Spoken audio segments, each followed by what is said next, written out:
Olá, pessoal. Na aula passada nós vimos circuitos combinacionais, ok? Agora nós entraremos no conceito de circuitos sequenciais, tá? Então, circuitos sequenciais há uma realimentação da saída para a entrada, ok? Nossos circuitos combinacionais tinham entrada e saída, mas agora existe um feedback aqui, tá? E existe um estado interno que esse circuito ele vai armazenar. Vejam bem a palavra que eu utilizei, armazenar. Então, vocês já devem estar inferindo de que estou lidando com um circuito que pode ser um fundamento para as memórias. Tá? Então, as condições atuais da entrada e do estado interno determinam a condição da futura saída. Tá? Então, aqui nós temos mais alguns exemplos, né, alguns conceitos, que a condição atual e futura, como as portas lógicas são circuitos físicos, tá? As saídas não são atualizadas no mesmo instante que as entradas são definidas. Existe um tempo de atraso. Tá? Esse tempo de atraso é muito pequeno, porém existe um tempo de atraso, tá? Que é o tempo de propagação também é conhecido. Nós temos circuitos síncronos e assíncronos, tá? Dentro desse contexto. O circuito assíncrono é quando o sinal, né, o circuito assíncrono é quando depende apenas das ordens nas quais as entradas mudam e o estado do circuito pode ser afetado em qualquer instante do tempo. Tá? Então, ele não depende de um mecanismo que torne os eventos relativos ao tempo, ou seja, síncrono. Tá? Os circuitos síncronos são necessários, né? Que eu vou apresentar, que existem dois tipos principais de circuitos sequenciais. A sua classificação depende da temporização e time. O circuito síncrono eu vou apresentar mais adiante. O assíncrono é considerado um circuito combinacional com realimentação. Por contar dessa realimentação, o sistema pode operar de maneira imprevista e algumas vezes pode tornar instável. Por exemplo, se eu apertar um botão de reset, dependendo como for, esse botão de reset ele pode ser assíncrono, ele não depende de um sinal que controle os eventos. Ou seja, ele é imediato. Tá? Então pode acontecer isso, podem acontecer sinais, circuitos que não utilizem nenhum, nenhum mecanismo, né, que lide com o tempo. Tá? E aí, na hora de desenvolverem um hardware, os cientistas descobriram que uma maneira interessante é gerar pulsos. E quando se gera pulsos, se gera clock, né? Se gera pulsos de relógio. E todo o mecanismo de entrada e saída e de alternância de dados e alternância do estado interno, eles dependem ou de eventos, né, de eventos desse pulso. Ou é na borda de subida ou na borda de descida, enfim. Então, eu vou apresentar de uma maneira mais detalhada esse conceito. Tá? Então, o circuito sequencial síncrono utiliza sinais que afetam os elementos de armazenamento apenas em instantes discretos do tempo. Os pulsos de relógio são distribuídos em todo o sistema, né? E as saídas dos elementos de armazenamento mudam apenas quando os pulsos de relógio estão presentes, porque quando não estão presentes, isso não acontece. E os circuitos sequenciais síncronos raramente apresentam problemas de instabilidade e a temporização é facilmente dividida em passos discretos e independentes. Tá? Então, isso aí foi o que levou ao projeto de hardware síncrono. Bom, vamos falar então sobre a unidade básica, né? Nós temos latch e nós temos flip-flops. Tá? Então, o que seria um circuito, um flip-flop? Um flip-flop é um componente de memória mais comum. São chamados de multivibradores biestáveis. Biestável porque permite dois comportamentos lógicos definidos estáveis. Ou seja, se eu definir e colocar um flip-flop em um certo estado, e dependendo de suas entradas, ele continuará nesse estado até a ordem em contrário. Ou seja, podemos fazer uma pequena analogia em que se eu tivesse um flip-flop, uma caixa onde eu coloco um número 1 ou um número 0. E essa caixa, ao longo do tempo, ela vai permanecer com esse valor. É impressionante. Quando o flip-flop transiciona de acordo com o nível, né, do sinal, ou seja, não só pela borda, mas pelo nível, se chama latch. Um flip-flop, né, hoje em dia, ele é implementado por dois latches. Tá? Eu vou mostrar rapidamente, mas eu não vou entrar no nível de detalhe da implementação, do funcionamento. Existem vários tipos de flip-flop. Existe flip-flop RS, que o RS, na verdade, foi a base para construir o JK, que o JK, na verdade, foi a base para construir o T, o D, e o T. O T se chama T de toggle, porque ele é muito utilizado em contadores. Tá? Então, vamos analisar aqui. Imagine essa caixa, certo? Dentro dessa caixa aqui, existe esse hardware aqui. Tá? Então, nós temos R, S, Q e Q negado. O que que significa? Significa que quando eu colocar 0 e 1 aqui, se eu colocar o 0 aqui e 1 aqui, aqui vai sair 1, aqui vai sair 0, ele vai ficar num loop em que ele vai zerar o meu Q, certo? Ele vai permanecer com o meu Q zerado. Se eu colocar 0, 0 a partir de agora, ele vai ficar com esse 0 aqui, que significa que já que eu dei o reset, ele vai ficar com esse 0, vai manter o 0. Tá? Se eu, por exemplo, colocar um 7, ou seja, 1 aqui e o 0 aqui, tá? Deixa eu ver, um ali e um no S e R no 0, significa o quê? Significa que não importa o que pode acontecer, o que for 1 aqui, 1 e 0 e, no caso, 1 e 1, vai dar 0 aqui. Esse 0 vai alimentar aqui e o R vai ser 0, vai botar 1 e vai ficar 1, ou vai ficar 0. Ele vai ficar em loop dizendo que é igual a 1. No momento quando eu coloco 0, 0 de novo, ele vai guardar esse 1 aqui nesse loop. Tá? Então ele gera esse loop aí tranquilamente. Tá? Agora, se eu colocar os dois uns, é que vai acontecer um problema. Ele vai ficar transitório, ele vai acontecer um valor indefinido. Tá? Ele vai entrar em loop aí. Então, ele vai ficar 0, 1, 0, 0, 1. E o que? Outra coisa, também pode acontecer. Isso aqui é uma forma de avaliação. O que sempre tem que ser que negado. Só que quando eu coloco os dois uns, pode acontecer uma inconsistência nesses dados aqui. Então, a gente pode dizer que foi erro. Tá? Bom, aí depois nós temos um SR controlado, ou síncrono, ou seja, nós colocamos aqui um sinal de clock, um pulso de clock 01, 01, 01, tá? Então, quando C for 0 não muda, né? Então, só muda quando eu tiver a borda, não a borda, o nível, né, do meu relógio em 1. Tá? Então, podemos dizer que é um ajuste. E nós temos S e R aqui, e nós temos um outro ajuste, né? Então, nós temos um que é por relógio. Aí depois nós temos o flip-flop do tipo D, tá? Mas isso são por, por nível ainda. O tipo D é muito fácil. C igual a 0 ele não muda. Quando C for 1 e Q igual a 0, estado reset, Q igual a 1, estado set. Então significa que só nós vamos alterar valores quando o clock for igual a 1. Né? Já é uma premissa. Porque quando for 0, eu deixo a informação para mim. E aí temos um flip-flop, onde nós temos dois LETs aqui, vejam, né? Um LET D e um LET SR, e dessa forma a gente começa a aumentar nosso nível de complexidade. Nós temos o JK, e aí as coisas começam a se tornar por nível, né? Ou seja, pela borda de subida, pela borda de descida, enfim. E aí nós temos registradores, né?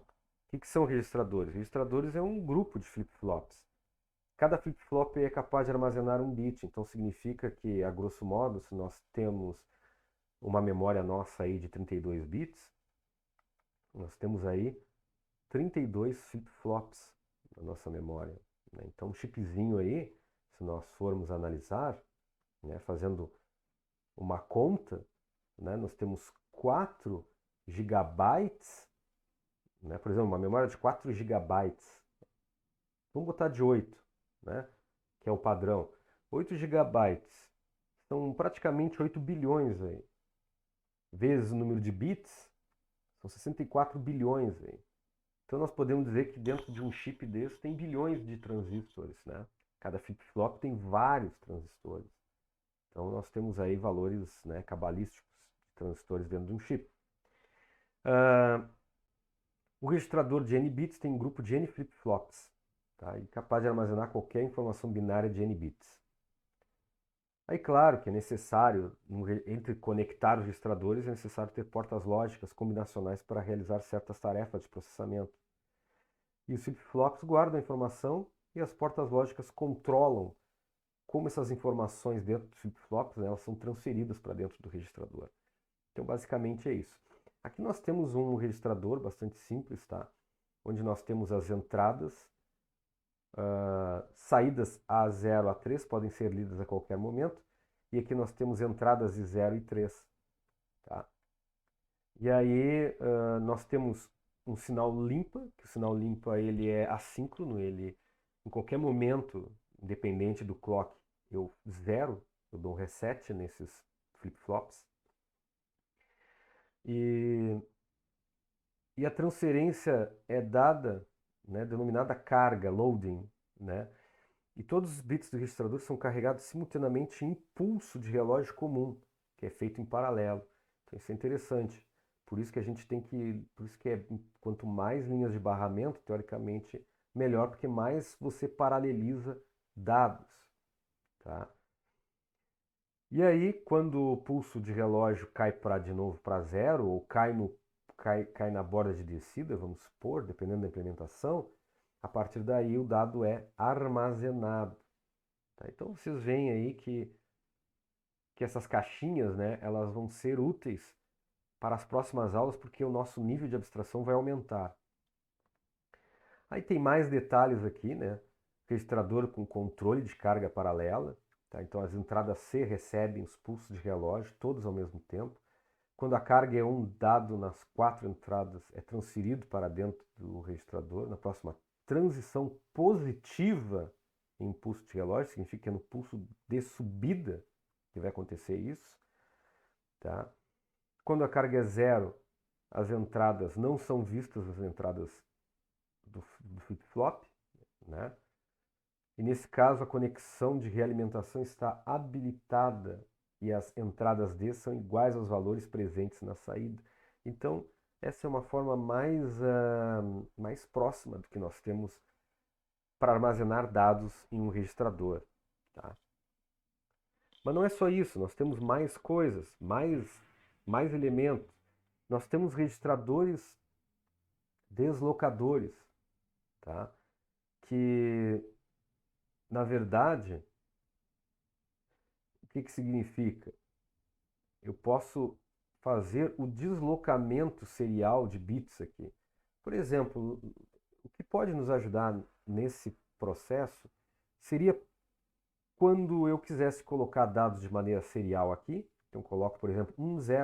Então boto o 0, aí o 0 passa para cá, o outro 0 está aqui. Aí esse 0 passa para cá, o outro 0 está aqui, o outro 0 está aqui. Aí esse 0 passa para cá, esse 0 passa para cá, esse 0 passa para cá. E o 1, que para fazer 1000, ele cai aqui. Então eu estou deslocando ciclo a ciclo. Vejam, olhem aqueles comandos SHR, SHL, deslocamento de um bit à direita, deslocamento de um bit à esquerda, basicamente implementado dessa forma. Tá? Vamos ver a memória em alto nível de abstração. Depois eu vou voltar na memória de novo. Tá? A memória, existe aqui o MAR. Tá? Então, o que é o MAR? Memory Address Register. Registrador de endereço de memória. Tá? Então aqui eu vou colocar um endereço. Esse endereço ele cai num decodificador, que o decodificador é um circuito combinacional onde eu tenho read e write. Se eu coloco read, significa que a partir desse decodificador eu vou conseguir a partir de né, do decodificador, ele vai lá e vai... Lembra o que é o decodificador? Duas entradas, uma entrada apenas aqui no hardware combinacional, e eu vou escolher uma dessas saídas. Dessa forma, ele vai selecionar a linha, o conteúdo desses flip-flops aqui, que são também a memória é um conjunto de registradores, né? É uma matriz de registradores. E aí será feita a carga desses dados, né, passando no barramento, para o registrador MBR. Tá? Que o MBR é realmente como eu faço a busca desse dado que foi lido. Tá? Então, simples assim. Se eu quero escrever é diferente.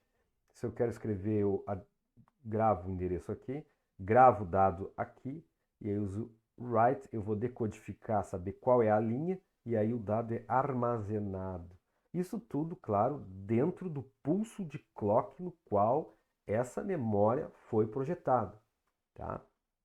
Basicamente isso. Uma célula de memória, na verdade, é isso aqui. Ó. Uma memória, pense numa memória, é uma matriz, né? Onde nós temos 16 bits por alguns gigas de linha. Né? Vamos pegar exatamente uma célula, um bit. Um bit é, na verdade, um flip-flop, né, do tipo D, com seu clock, que está aqui, tá? Que eu tenho a seleção de linha. Se eu não colocar nada no clock, tá, significa que eu vou armazenar, vai ficar sempre em zero, estou armazenando sempre um dado. Agora, quando eu faço a seleção de linha, eu posso escrever ou ler aí dentro.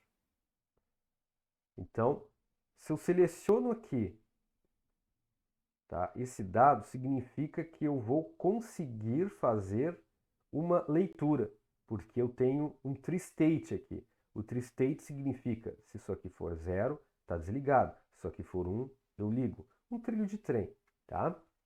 Agora, se eu quero armazenar um bit aí dentro, eu vou colocar um aqui. Esse um vai ligar, tá? Mas na verdade não vai, a gente não vai precisar ler. E essa seleção de linha aqui, eu vou colocar a entrada lá, já que eu estou habilitando aqui, esse dado vai ser armazenado. Tá? Então basicamente é isso. E aqui nós temos vejam bem, nós temos um diagrama de bloco de RAM de 4 por 4 bits. Imagina, né, as memórias de hoje. 4 por 4 bits. Nós temos o endereço. Se nós temos 4 por 4, nós temos 16 bits. 2 na 4, 16. Então a gente precisa de 4 bits para endereçar cada uma dessas linhas, né? A gente tem 4 linhas aí. Então eu preciso de 4 endereços. 4 endereços eu consigo projetar em 2 bits, né? 00, 01, 10, 1 e 1. Então, a partir desse endereço, eu consigo ter um decodificador 2 e 4, que é uma barbada de fazer. É só umas portas lógicas ali, que vocês viram na aula passada, temos exemplo. E aí, quando eu colocar, por exemplo, eu quero pegar a segunda linha, eu vou botar 0 e 1 aqui. 0 e 1 significa que ele vai jogar essa saída aqui. Quando eu colocar essa saída aqui, ele vai selecionar essa linha. Na seleção, eu quero, por exemplo, fazer uma leitura. Então, eu vou colocar o valor RWS aqui, que ele não vai ter o Write Enable, mas ele vai ter o CS aqui para leitura. Então, ele vai ligar os tri-states adequados para a leitura. Então, esse dado aqui, ó, ele vem desse barramento aqui, vem desse barramento aqui, vem desse barramento aqui, vem desse barramento aqui e cai para eu poder fazer a leitura. Mas agora, se eu quero escrever um dado, eu vou colocar o dado aqui também, tá? E eu vou colocar RW. Quando eu colocar esse RW, esse dado aqui, ó, ele vai para escrita da minha linha que foi selecionada a partir do meu decodificador. Tá? Então, dessa forma, a grosso modo, nós temos um diagrama esquemático de como funciona uma memória de 16 bits. Tá? Uma memória 4 por 4, uma memória de 4 linhas de 4 bits. Tá? Então vejam como funciona. Agora imagina uma memória, né, Já que eu tenho uma máquina aqui que eu estou utilizando uma máquina de 16 gigabytes. Então, vejam quanto hardware aí dentro, né? Exprimido dentro de uma pastilha, né, encapsulada de silício. Tá bom? Então, pessoal, acho que aqui nesse momento vocês têm todos os elementos básicos, tá? Para que vocês possam utilizar para a próxima aula, tá? As próximas aulas, elas começarão a lidar com o processo de implementação da organização de um computador. Nós vamos aprender como a memória vai estar ligada à CPU, como a CPU vai estar ligada, né? Como existe o que é a CPU no caso, dentro da CPU, que é a unidade lógica aritmética, o que é a unidade de controle, o que são os sinais de controle, o que vai ter dentro da memória, que instruções eu tenho dentro da memória para fazer o básico de computação. Então, dessa forma, nós iremos apresentar e nós iremos aprender o que realmente um computador faz. Tá bom? É isso aí, pessoal. Até a próxima aula.